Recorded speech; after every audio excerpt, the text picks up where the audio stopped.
It all began with rain, heavy, cleansing rain that blurred the city lights and soaked the streets where people hurried beneath umbrellas, too busy to notice the quiet miracle that was about to unfold. In a hospital room on the 9th floor, a young nurse named Aisha stood by the window, watching the downpour as she clutched a small prayer bead in her trembling hand. She had no idea that today, her life was about to intertwine with someone she'd only ever seen in the headline as a man who had everything money could buy but nothing that truly mattered.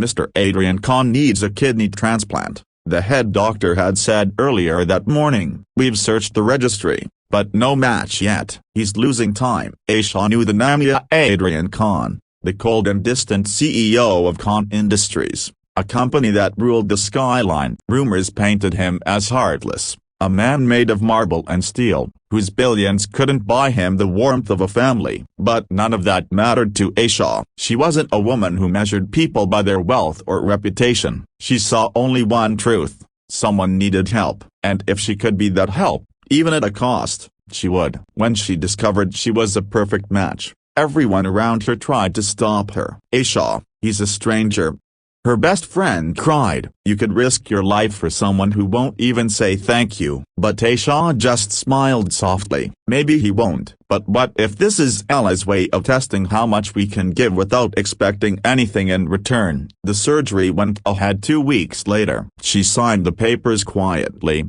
refusing to meet the patient before the operation. She didn't want gratitude or recognition. She only wanted peace. When Aisha woke up in the recovery room, pain throbbed through her side, but her heart was calm. She whispered a small prayer of thanks for being alive and drifted back to sleep, unaware that in the next room, the man she had just saved was waking up to it with a heart more shaken than his body.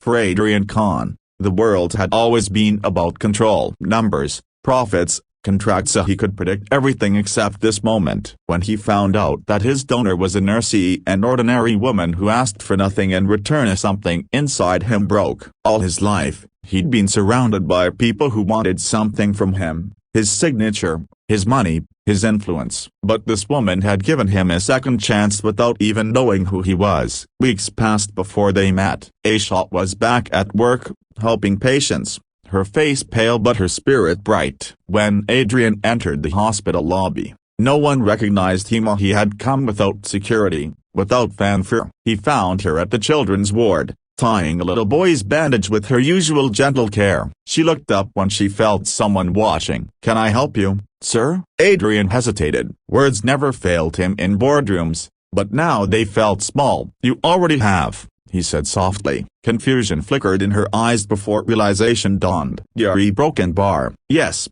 he nodded. The man whose life you saved. Aisha smiled politely, brushing it off as if she'd simply lent him a cup of sugar. I'm glad you're recovering well. That humility is so pure, so effortless. It stirred something deep within Adrian. He wanted to thank her properly, to give her the world in return. But how do you repay someone who never asked for anything? He tried anyway. Flowers, money, a new apartment. Each gesture she politely declined. Mr. Khan, I didn't do it for rewards, she said once, her tone calm but firm. Please use that money to help another patient who can't afford treatment. That night, Adrian couldn't sleep. For the first time, he walked through his grand, empty mansion and felt the weight of his loneliness. His success had built walls so high that no one could see the man behind them. But Aisha, the simple nurse with tired eyes and a giving heart, had walked right through them without even trying. He began visiting the hospital quietly,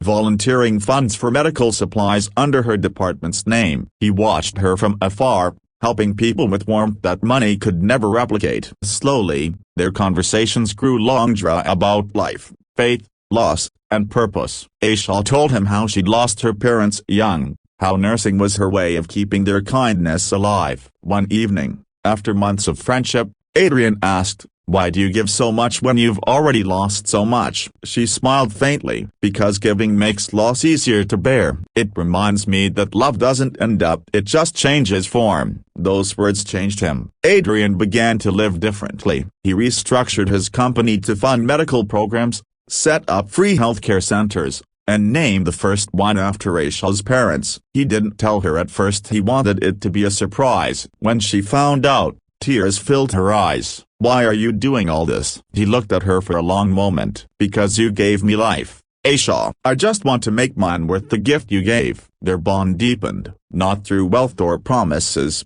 but through shared purpose. And one day, as they stood in the children's ward again, watching a little girl laugh after her recovery, Adrian took her hand. "You saved me twice," he whispered. "Once with your kidney and broken bar, and once with your kindness." Aisha's eyes glistened. "Maybe you just needed someone to remind you that hearts can heal too." The rain fell again that night, a soft, forgiving rain. Two souls who had once been strangers now stood side by side, no longer defined by what they'd lost, but by what they'd found: hope, humanity, and love born not of wealth, but of compassion. So, dear viewer, if this story touched your heart, remember this: kindness costs nothing, but it can change everything. Let Aisha's story remind you that one act of goodness can light 1,000 lives.